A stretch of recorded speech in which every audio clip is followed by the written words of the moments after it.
తిరుపతి లడ్డు వివాదంపై ప్రాయోజిత దీక్ష చేపట్టిన పవన్ కళ్యాణ్ కు మద్దతుగా రాజోలులో పాదయాత్ర చేపట్టారు కూటమి నేతలు. వెంకటేశ్వర స్వామి ఆలయం నుంచి అప్పన్నపల్లి బాలాజీ స్వామివారి ఆలయానికి పాదయాత్ర నిర్వహించారు. ఈ కార్యక్రమంలో హిందూ సంఘాల సభ్యులతో పాటు ముస్లిం సోదరులు కూడా పాల్గొని మద్దతు తెలియజేశారు. వైసీపీ ప్రభుత్వ హయాంలో రాష్ట్రంలో అనేక దేవాలయాలపై దాడులు జరిగాయని విమర్శించారు కూటమి నేతలు.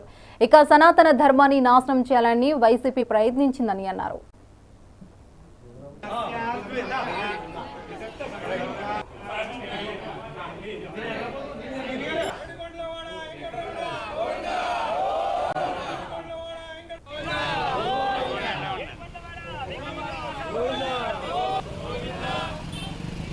పవన్ కళ్యాణ్ గారు చేపట్టినటువంటి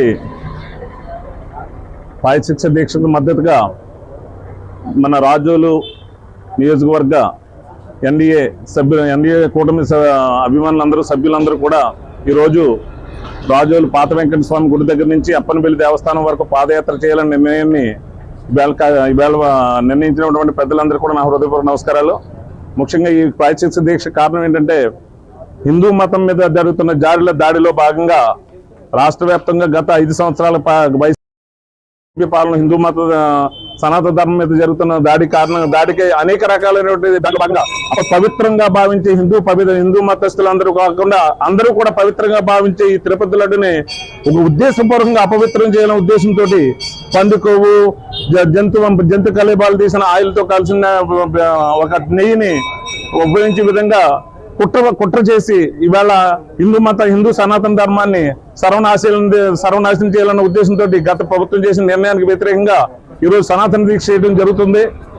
ఈ దీక్ష అయితే ఏదైతే ఉందో, పవన్ కళ్యాణ్ గారు సనాతన ధర్మం మీద దేశవ్యాప్తంగా కూడా బోర్డు కావాలని చెప్పి కోరటం, ఇవాళ దేశవ్యాప్తంగా రాష్ట్ర వ్యాప్తంగా కాకుండా ప్రపంచ వ్యాప్తంగా ఉన్న హిందువులందరూ కూడా చాలా గొప్పగా గర్వించే విధంగా పవన్ కళ్యాణ్ ఏకైక దిక్కుగా హిందూ మతానికి భావించే పరిస్థితికి వచ్చారు. కారణం ఏంటంటే, ఇవాళ దేశవ్యాప్తంగాను రాష్ట్ర వ్యాప్తంగాను హిందూ ధర్మం మీద సనాతన ధర్మం మీద అనేటువంటి దాడులు జరుగుతున్నాయి.